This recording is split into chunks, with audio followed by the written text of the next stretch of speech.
If last week we looked at suffering and evil as ways in which souls can become trapped by thinking about some of the encounters that Dante had in the Inferno, this week we're going to do similarly, but thinking about the encounters Dante has in the Purgatorio and seeing how suffering can play a very different part in our lives. In particular, this is the place where hope returns, by which I think is meant that individual souls feel that hope within themselves, as I intimated last week, and as we'll come to next week. I think there's always hope, in fact, but people don't always feel it, of course, but they do know it in the Purgatorio. And the way that that hope shows up as they engage with their suffering is that they realize it is the path to the expansion of their sense of being, the growth of their awareness, the transformation of their perception so that they're able to see more and more of reality. So again, a bit like last week, this isn't a rational answer to the problem of suffering and the problem of evil. It's one that can be experientially known and, you might say, phenomenologically described, which Dante does in the second part of the Divine Comedy. As usual, using his genius of poetry, I think reflecting on his own experience and weaving it into something that we can engage with and so feel its truth in ourselves.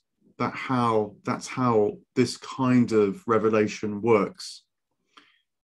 It's the zone in which we know we're on a path. We don't feel trapped. We don't feel stuck. We know that even in darkness, there's meaning, and at the very least can trust and hold on to the sense that this is for a purpose. Often knowing, though, too, of the divine wellspring. So there's light in this part of Dante's journey. It's not underground, it's climbing Mount Purgatory. And the sun, the stars, and the moon play a key role in what Dante describes. All in all, it's about how we become more and more aligned to the divine light, how we not only see God, but resonate with the wellspring and source of all, and are drawn more and more so that our being resonates more and more with the divine being. Increasingly, also, you notice through the Purgatorio that people aren't stranded on their own, maybe not even realizing there are others around them, or certainly antagonistic to others around them, as they have been in the Inferno. But increasingly now, everybody, and in fact everything, even the stars and the sun and the moon, help. The skies draw us quite as much as the expanding skies within us. There's a shared sense of direction, and that exchange is really wonderful to track through the Purgatorio. The nature of prayer changes similarly too. Prayer or meditation or contemplation.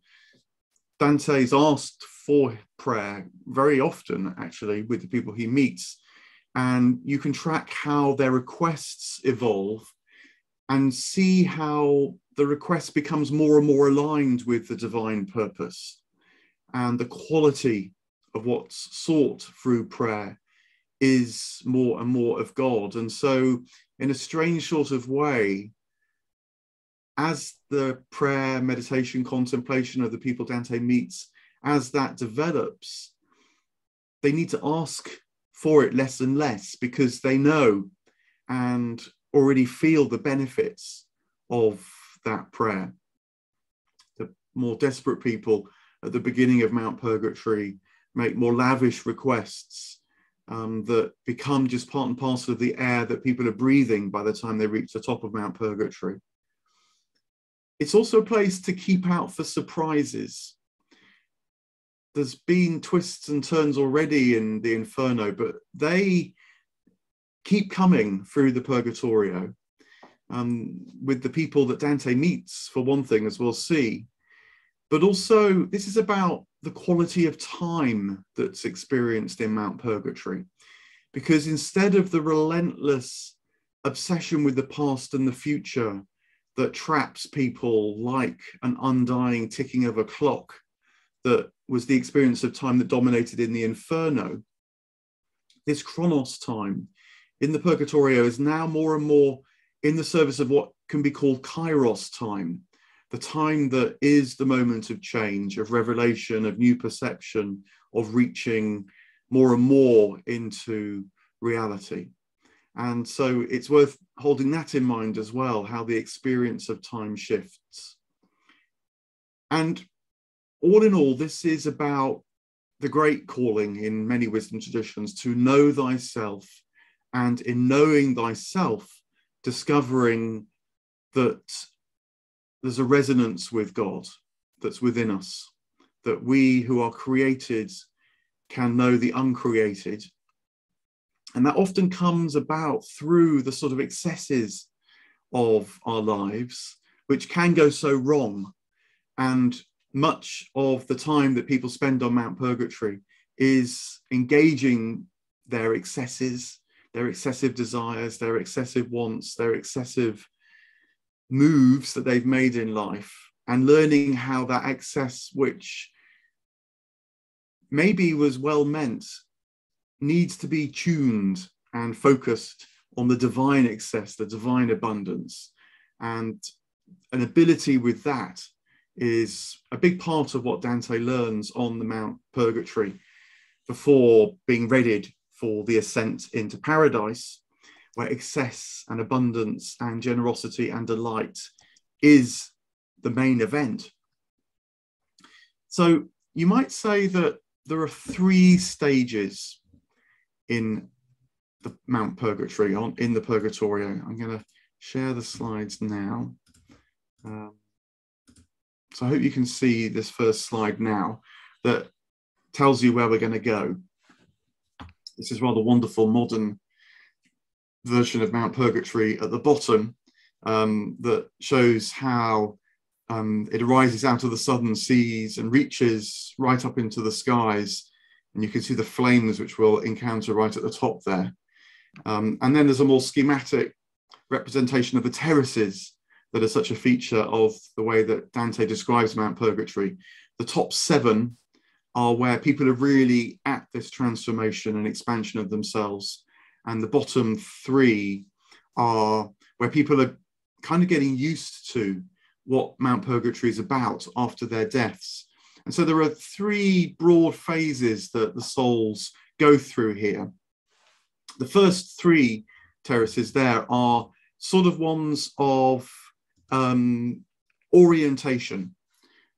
People have died, they've been saved, but maybe because of the nature of their death or the preparation of their souls at the point of death, they need time to get ready for the afterlife. So that's the first stage. Then there's the second stage, which is the 7 terraces, which is the work of aligning yourself with the divine life more and more by knowing yourself more and more.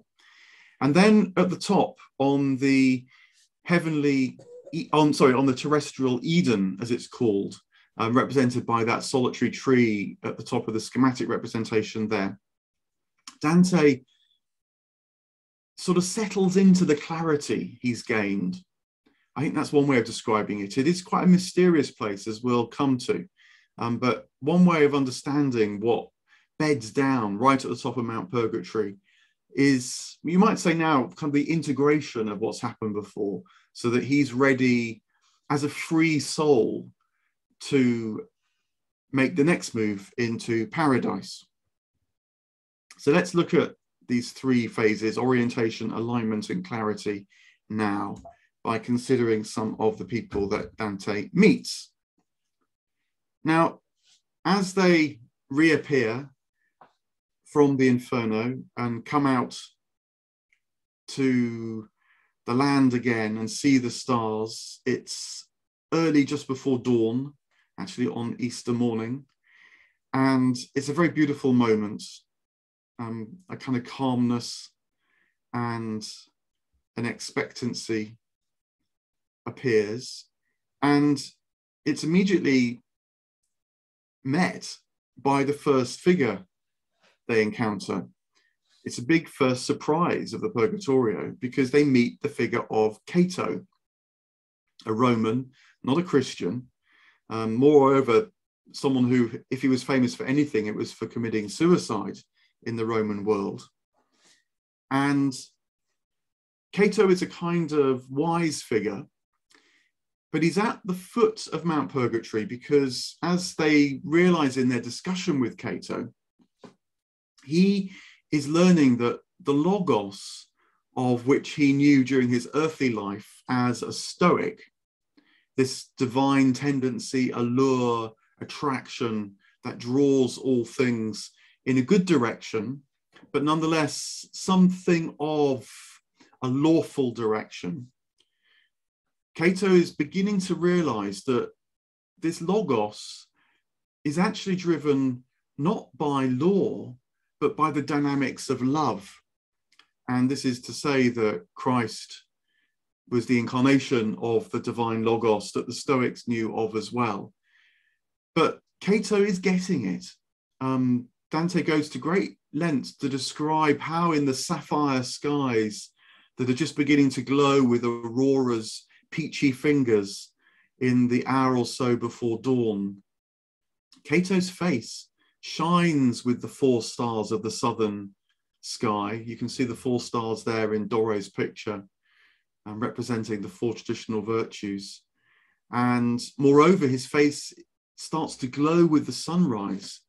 And of course, the sun is the child of the good, according to the ancient philosophers. And the child of the good, the child of God, is of course Christ.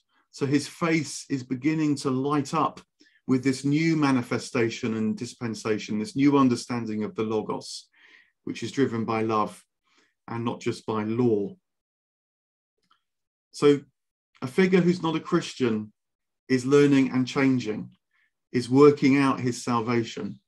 It's a first lovely surprise that actually Dante finds quite daunting. And I think also intimates to us that Virgil is learning fast now too. Cato tells them to go and wash themselves in the sea at the foothill of Mount Purgatory, which here in Botticelli's image you can see happening at the foreground.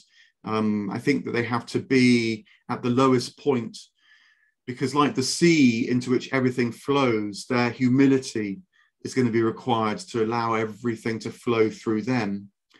And as they're cleansing themselves from the dust of the inferno, a boat arrives, propelled by a magnificent angel, and a bunch of newly dead souls get off, and Dante recognizes one of them. It's a friend of his called Casella. And Casella tells a very fascinating story, because Dante knew that Casella had died about 3 months before this date. And Casella tells about how when he died, he was a bit disorientated. He traveled to the port of Piraeus, knowing that he had to get on the boat driven by the angel into the afterlife, but he couldn't quite get on the boat. And it's a wonderful sense which comes up quite a lot actually in accounts of ghosts and people who have seen into the afterlife, that we need to learn a different music, and that learning can begin now. And we might spend some time just getting used to what happens after death, unless we can also do some of that learning in this life. And I think part of what's going on here is Dante's saying to us that a lot of what goes on in Mount Purgatory can be undertaken in this life. It gives meaning to this life, actually, what's going on in Purgatory. It's not just the place of the traditional doctrine of purgatory, where our failures, inevitable perhaps in this life, are readied and cleansed for the next life. But it can be part of this life too. This life is a sort of purgatorial experience of being as well. And there's a nice exchange between Casella and Dante. Casella was a musician, and he starts to play a tune and sing some of Dante's own words, "Love that converses with me in my mind." And it seems like a rather attractive moment until Cato appears again and tells them that they need a different music. They need to learn new tunes here, and they should stop their singing and get on with it. Every moment matters now. It's this chirological experience of time, not just passing the time of day anymore, but learning about how revelations can abound in this place. And so that brings the meeting with Casella to something of an end. They begin to make their way up the lower slopes, still on these orientating parts of Mount Purgatory, and they come across Manfred, shown here in the middle of the picture with the crown on his head, because Manfred's a king. And Manfred's problem in the afterlife is a bit different from Casella's. He is still resting and drawing on his earthly glory and fame. And this comes out in his prayer request to Dante. He asks for his illustrious ancestors to pray for him. And it's rather grand. And I think the implication is that Manfred's having to let go of his grandiosity before he can make further progress up Mount Purgatory. And it's something, of course, that Dante wrestles with too, because he has a kind of fame and glory. And so these encounters happen quite frequently for him throughout the Divine Comedy. And we are glad that they happen, because it means that he is able to adjust his undoubted ability and genius to speak and radiate the divine glory and fame. Humility is not demeaning. Humility is orientating and opening and expanding our being to shine with the divine being. And Manfred is at the very, very early stages of learning that. They continue their climb, and in this lovely Blake image, Dante realizes at first that the climb is going to be very hard. Every step feels like a 10-ton weight to him. And, you know, this is very human. We can know that we're on a pathway of transformation. We can feel the light, even if it's hidden behind cloud. And we have to keep going at these early stages. And we have to learn to transform our sight from the difficulty to the levity that would draw us up. And Dante is learning this in these early moments as well on Mount Purgatory. He's learning, you might say, to not just be led by his own awareness of life, but be drawn by the life that's beginning to reveal itself more and more around him. And so find that gravity becomes levity, that his material presence, which is felt on Mount Purgatory, can be lifted by his spiritual presence. They carry on and meet more souls, working out what's happening to them. One soul that they encounter is called Balakwa, who it seems Dante knew in life. And he was a troubadour and enjoyed his life in Florence, enjoyed the drinking, enjoyed the womanizing, enjoyed the delights of an early Renaissance city with money pouring into it. But now he is looking a bit sort of lazy and slothful on the early slopes of Mount Purgatory. And as Doré shows, that they're sort of hiding from the light a bit, not quite sure how to encounter it. They're still indulging their time. And Dante and Balakwa have a conversation which helps Dante just nudge that little bit forward. And then they meet another figure, Sordello, who is a poet.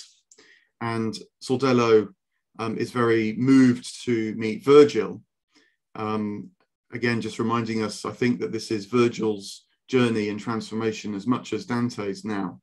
But Sordello tells them a very interesting thing about the nature of Mount Purgatory as well, which is that they can only climb and ascend during the daylight.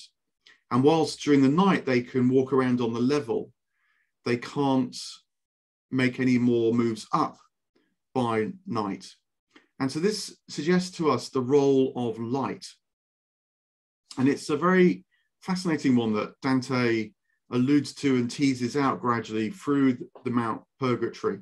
I think what it's saying to us is that we need to tune into the inner light in order to make progress.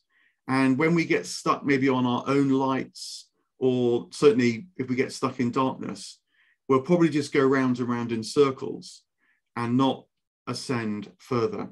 So it emphasizes the importance of the role of transformation. Keep looking to the horizon and seeing over it, much like Dante and Virgil must keep watching the sun and being drawn by it. This is an important part of our alignment, and it also speaks to the role of the body. Embodiment is really important on Mount Purgatory. Many souls realize that Dante's body blocks the light of the sun, whereas their bodies don't. And so Dante casts a shadow. And I think what this is saying to us is that we must align more and more with our subtle bodies, would be a modern expression, with our vitality, our soul, feel ourselves to be embodied souls rather than encumbered by the body. But of course, the body's not bad, because it is the body also that helps us feel the warmth of the physical sun, and so attune more and more to the light of the divine sun. That's something which is intimated quite regularly by this discussion of Dante's body blocking the sun because it's still made of the grosser stuff, whereas the souls on Mount Purgatory, they're in tune with their subtler bodies, which is made of the same energy, light, spiritual vitality as the spiritual sun, and so doesn't block that light. It's one with it, and so participates in its nature. There's something for us mortals still living about tuning into different qualities of our embodied presence and learning how that can guide and lead us as well. I mentioned also that time matters, and a final group of people that they meet before the work of Mount Purgatory and its transformation really begins are in a very, very beautiful valley. And they're a whole bunch of monarchs and rulers who are stuck because they're preoccupied with their reputations. They didn't do so well in their calling during life. And so although the valley they're in is very beautiful, the plants are sparkling with divine light, and although there's various dramas going on, which Blake depicts as these angels descending, and if you can see as well, there's a serpent who appears at one point. Dante is quite concerned even about what angels and serpents being present in this forest might mean, but the monarchs and kings and rulers barely even notice that they're there, and it speaks of their preoccupation. They can't see the divine drama, and so can't be drawn towards the source of the drama. They are stuck still in the past, worried about their future reputations, not yet aware that what's going on right now is what is important and can be aligned with, can be incorporated into our lives. But Dante looks on, and Dante does get it. Dante realizes that the time is now, and so marks the moment for him where he begins his journey proper. By now they've had a full day on Mount Purgatory, and it's the night. And this leads to the first of 3 dreams that Dante has on Mount Purgatory. This is probably the most pivotal dream, and the others echo and reflect the first dream in various ways, as dreams can. And what Dante dreams is shown by Michelangelo's drawing of Jupiter in the form of an eagle kidnapping Ganymede, the beautiful youth. Dante has a dream of this mythological story and realizes that his mind, his psyche is using this story to express his lust, possessiveness, even capacity for rape. And so it's a very devastating dream that Dante has on the first night of Mount Purgatory, telling us that change may feel quite despairing at times, that we might not like what we see when we look into our hearts. But that's not to say it's not God's way. That must be something we must learn to tolerate and bear, even seek and embrace the dark shadows of ourselves. That's part of the expansion of our being too. And it's confirmed for Dante because Virgil tells him that while he slept, actually what was going on was St. Lucy, the angel of light, the saint of light, who with Beatrice and the Virgin Mary is looking out for him from the highest heavens. She'd appeared and carried Dante a little farther up the mountain. Remember that Dante and Virgil of themselves couldn't do this, but with the angel of light, with Lucy, the saint of light, they have a sort of special dispensation of divine light through the night. And she has brought Dante to a threshold. And it's guarded by an angel. The dawn breaks now of the second day. And it's a very, very rich scene, the Purgatory, that can be interpreted in all sorts of ways. I just wanted to give my sort of sense of it. Dante sees that before the angel and the door through which he must pass, which leads onto the terraces of Mount Purgatory, where the transformation really gets going, are 3 steps. One is white, one is black, and one is blood red. And I think these 3 steps that Dante must ascend are the crystal step in which he sees himself, the dark step in which he sees his own darkness, but then the blood red step, which speaks of his passion and love to make this journey, to embark fully now, wholeheartedly on this path. So seeing ourselves, seeing the darkness, but knowing our desire to know God. The crystal, the dark, and the red step are what Dante says yes to in this moment. And the angel grants them passage. He's ready to know himself. So we come to the second stage then. Dante's now orientated for the task that Purgatory offers, that the Purgatorial way of being in the world too can be. And it's the process of alignment. And the 7 terraces, which in Dante's way, at first are taken to correspond to the so-called 7 deadly sins, but quite immediately it's clear that Dante's is using that as a starting point, familiar to his first readers, to expand greatly what really is going on. And the 7 deadly sins, as you'll know, are pride, envy, wrath, sloth, greed, gluttony, and lust. And I just wanted to show the first terrace here in some detail, and then we'll skip onto the others. When they come onto a terrace, they often see a kind of portent of what they're going to learn on the terrace. And so when they come onto the first terrace, where they meet people wrestling with their pride, they see, first of all, exemplars of the opposite of pride, noticeably humility. And it starts to tell us immediately that the nuance here is not that pride is bad per se, but that pride needs to be teased out, and the vaingloriousness of pride needs to be separated from the dignity of pride. We need the dignity to stand before God so that our being can expand and be met by the divine being. And so, for example, one of the figures that they see in these wonderful sculptures carved into the rock is of Mary being greeted by the Virgin Mary being greeted by the angel Gabriel. And of course, Mary needs the dignity to say yes to the angel. And so that's one of the things which they contemplate.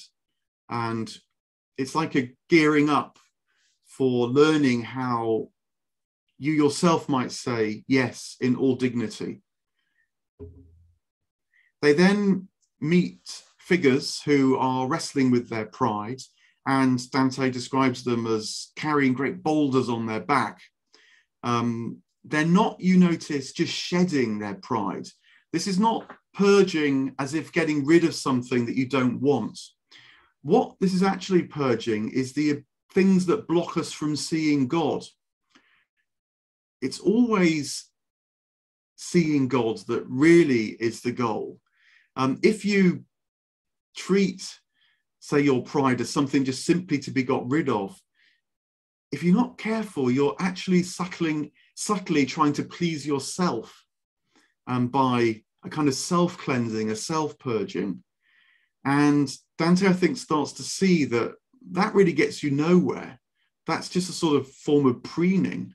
Doesn't expand your being at all. If anything, it collapses your being somewhat.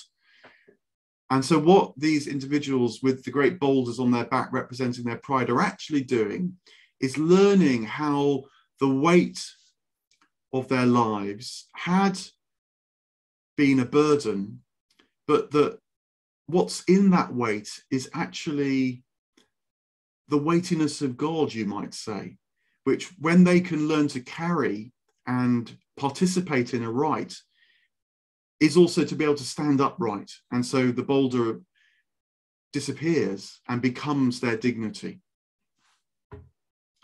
And then the third thing that happens on all the terraces is that when they reach the end of it, they see figures who haven't worked out what the terrace was about, in this case, in further engravings, so they can learn and absorb and take in what they've learned, I think.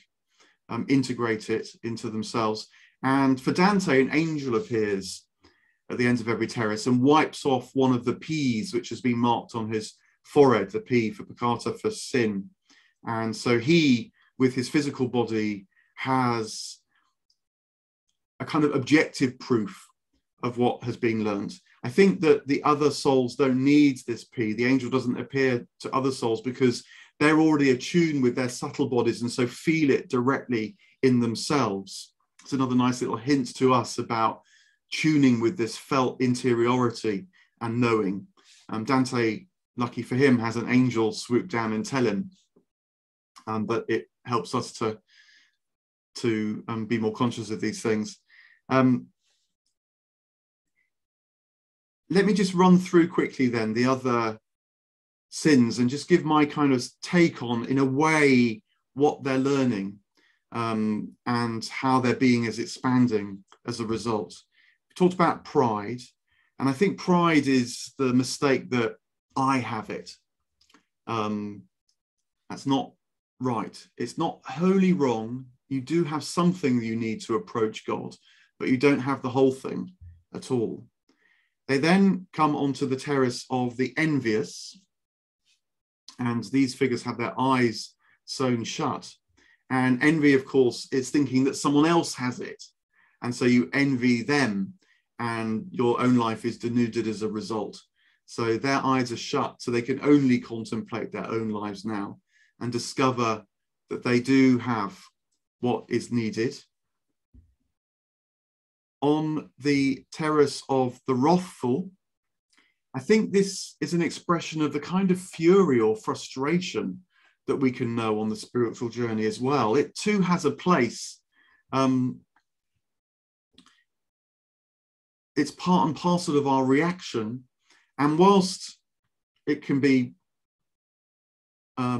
shameful, or it can even cloud and obscure our view on this terrace, the souls and Virgil and Dante are covered with a kind of dark clouds. They can't even see their hands in front of their faces. It's still an energy, wrath. And so again, it's something to be converted into an energy that lifts us up, not just obscures us. It's not straightforwardly bad, and that's what the wrathful souls are grappling with and wrestling and learning about. They then come to those who are suffering from sloth. Sorry, this image actually isn't the slothful. This is the greedy, who are both avaricious and profligate. They're figures who have. Oh, here's the images of the slothful. Their punishment is to have to run madly around, the opposite of sloth, and so learn how energy can be incorporated into their lives, as opposed to just being hampered by the kind of depressiveness of sloth. So they're learning about how to keep aligned with the divine light, if you like, even though this journey is long and hard at times and can feel depressing. They then come to, after envy, wrath, and sloth, come to the greedy. It turns out that these are avaricious figures and profligate figures. So figures that either try to hold on to things too much, the gifts of life, or gave away the gifts of life too readily. This is partly Dante adopting an Aristotelian approach to virtue, a way of him understanding that greed is not just something to get rid of, but is something to understand and to find what Aristotle would call the mean between the two extremes of the vices. So neither to be avaricious nor to be profligate, but to know how to take in the divine gifts more and more. And these souls learn it when they meet them, because they're having to stare face down all the time, learn how to take in even the menial dust and dirt of the ground. They then come to those who have been gluttonous in life, and these souls are, you might say, learning how to take in what's good. If greed is learning to get the right balance between avariciousness and profligacy, then gluttony is about learning to take in that which really feeds you. And on this terrace, the souls are skeletally thin. They're strikingly like, actually, for those who are aware of Buddhist conceptions of the afterlife, the hungry ghosts, who in the Buddhist imagination have pot bellies but very thin necks, and so can't take in. These are skeletal figures that Virgil and Dante meet here, and learning how, as it were, just shoving anything down your throat is not the way to absorb all the good things of God. And so they're having to learn how to relate to the world, absorbing, participating in its gifts, in preparation for the final terrace, which is about refining eros, refining desire. You know, so we've moved from I have it, pride, others have it, envy, my fury, frustration with all this, wrath, the sort of depression, how long is this going to go on, sloth element, seeking the right balance between what we do with our gifts, taking in the divine gifts with gluttony, and then finally able to use our desire with a right sense of who we are, both in relation to us and others.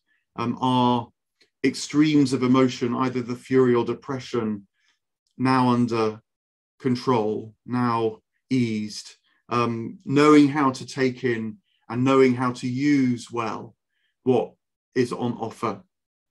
And so the eros can be refined. And this, for Dante, is another very terrifying moment. I mean, remember now, they've climbed up a long way up Mount Purgatory. The going is now much, much easier. It's not such a struggle as it was early on. This is now towards the end of the second day. And yet Dante says that he would rather have stepped into molten glass than to step into these flames which were going to purge his eros. He is someone who has tried to follow eros all his life, ever since it was awoken in him by Beatrice. And now that he really is on the point of learning how it can lead him to the divine life, he's terrified. And I think the flames signify several things, that his love, if you like, must now also be combined with light. And that light is going to see everything about his erotic love. And you only had to reflect for a moment yourself to realize that, again, that's quite a terrifying thought, really. But when it's seen, it can be directed. And so like flames that flicker up higher and higher, so our love can reach higher and higher as well. Virgil encourages Dante with a nice little twist, saying to him, look, on the other side of these flames is Beatrice. So kind of appeals, you might say, to his earlier, cruder eros, to get him to step into the flames of eros that are going to refine it. And, you know, again, there's something very human about that. Our basic erotic impulses, you know, stay with us for quite some time, but even that can be used in this moment to help us step into the process that will bring the light to our love and so lead us on. And eventually Dante does step into the flames and has completed the path up Mount Purgatory. And they have the third night, which is a very beautiful, calm, peaceful light. And Dante says that he feels like a sheep with two shepherds, because a couple of other things have happened on the way up, which I wanted to highlight now as well. Having thought about the seven terraces, how these virtues, how these vices are becoming virtues, rather than just, as it were, sins being shed. Part of Dante's really very radical reformation of Christian teaching, but more importantly, radical communication of spiritual insight and what the nature of the transformative path, the mystical path, is really about. Now, at the midpoint of Mount Purgatory, Dante and Virgil talk. And I wanted just to say a little bit about what they talked about. It perhaps comes as no surprise to learn that the word right at the midpoint of the whole Divine Comedy, about 7,500 lines in of the 14,000 odds that there are altogether, is the word love. And they talk both about love at this point and also about the will, about freedom. And there's some good insights for those of us trying to follow the mystical path and learn from this. On the will, for example, Virgil explains to Dante that the will has two aspects, what you might call the relative will and the absolute will. And the relative will is the one that we can become more identified with. It's, in a way, the will that perhaps we need to lead a kind of instinctual life, during our mortal existence, that, for example, needs to feed, needs to find safety, maybe on occasion needs to defend. It's relative to our mortal life, but it's a risky form of will, because it can be mistaken, it can go wrong, and it can be particularly habitualized, so that we constantly live according to our mortal instincts, and so be governed, say, as much by fear or a sense that there's lack in life, that things are scarce and we must hold on and possess things. This is the kind of heavier embodied nature that we'll know about. But what Virgil says to Dante is that there's another kind of will which you can feel inside you, and you can learn to identify with, align with, follow more and more. And that's the absolute will, which is a kind of moral compass that always actually knows, when you pay attention to it, where the journey towards the good, the beautiful, and the true is leading you. It's the will that's always in touch with the divine will for you. In fact, it's the place where your search and striving for God meets God's desire and longing for you. And so it's a really illuminating and thoughtful discussion of how freedom and will participates in this journey, and how discerning something within ourselves, not just getting rid of our will as if we must somehow kind of crush the ego, as might be said now. Something needs to be understood about who we are, because who we are already contains the divine life. And so it's not about getting rid of parts of ourselves, but is about discovering how all of ourselves can be drawn towards the divine within us already, in this particular case when they're talking about the absolute will. And then there's a kind of parallel discussion of love and the nature of love. And I find this particularly fascinating as a psychotherapist, because Virgil describes to Dante love in a way that is strikingly modern, in psychotherapeutic terms. And again, there's a kind of love we're born with that just delights in everything. It's like the child, Virgil says, that just grabs out anything, whether it's sparkling, whether it's dangerous, maybe puts it in its mouth, wants to sort of consume it, take it in. And this instinctual love, though, starts to form a kind of inner map or pattern that, as we grow, we are inclined to relate to more and more, and so lose touch with reality itself. The technical term nowadays would be we introject the things around us, the people around us, and our taking in those experiences starts to shape how we think life goes based on those experiences. And so nowadays, you'd say, broadly speaking, for the child for whom early life goes well, they stay able to trust life and so reach out into life more and more. Whereas for the child for whom things don't go so well, a deep distrust of life can bed down. And so they're likely to turn in on themselves more and more and not trust the world around. Virgil says something very, very similar to Dante, which is very remarkable. Again, it's not about sort of purging lust, but understanding lust, and so how it can be love that draws us into the world. But it all needs discerning. Now, Virgil also says that there's always hope here. There's a kind of plasticity in human inner life. Nowadays, strikingly mirroring the idea that the brain is plastic. And so therefore, the wax of our inner life, as Virgil puts it, can always be warmed by life, by light, and so receive new imprints of life, which are more benign, and so can lead us towards life itself. Love can be reformed constantly in life.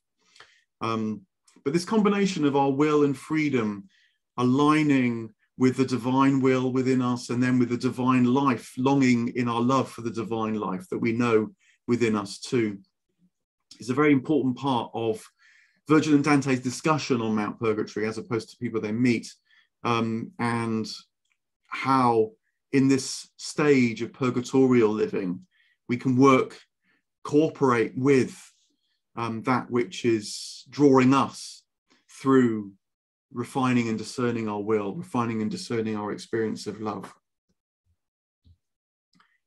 Now, another really remarkable thing happens on Mount Purgatory, which is that the two, Dante and Virgil, are joined by a third, shown in this early manuscript, the figure of Statius.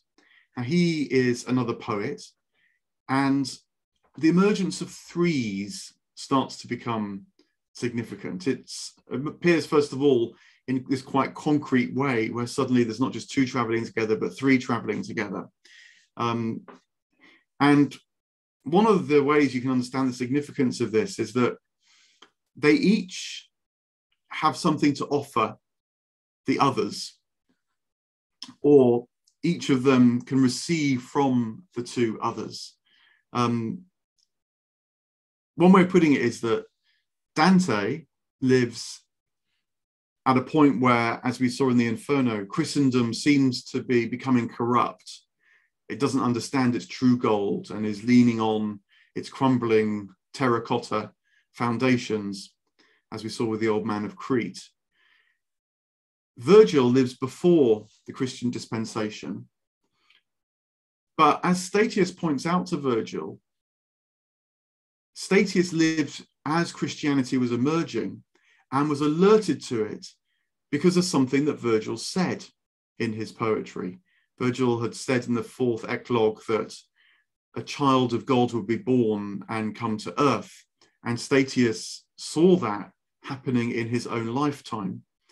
So Dante's sort of in the future, Virgil's kind of in the past, Statius is in the moment of Christian emergence. And it's just one sort of three pattern that when they're all together, they get the whole picture. Whereas if they were separate, they wouldn't understand the full resonances of what they were undergoing of this part of the journey.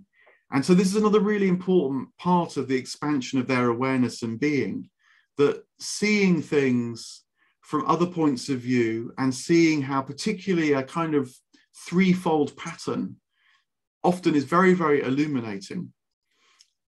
This, is clearly prefiguring the life of the Trinity, and how, we can be both knower and known, but also the knowing when we identify with the spirit inside us. We can be a lover as well as being a beloved, but not just become stuck in the twosome of a loving relationship, but realize that what's really been born in that couple is the loving itself, the three, that's the spirit of love.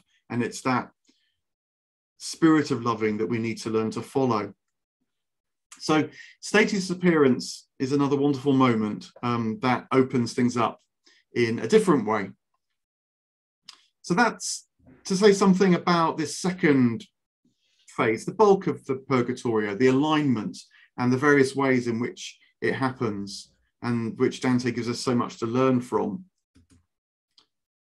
They have their final night on Mount Purgatory. I absolutely love this image of William Blake. It's one of my favorite from all of his illustrations. It's so calm and hopeful. It speaks to the lovely moments, not extravagant moments of the spiritual journey, just the lovely calm moments, which are really the most important, coming at this high point in Mount Purgatory, where we can take things in, absorb, integrate, weave what's been given to us in our soul, and allow it to be woven into our soul as well.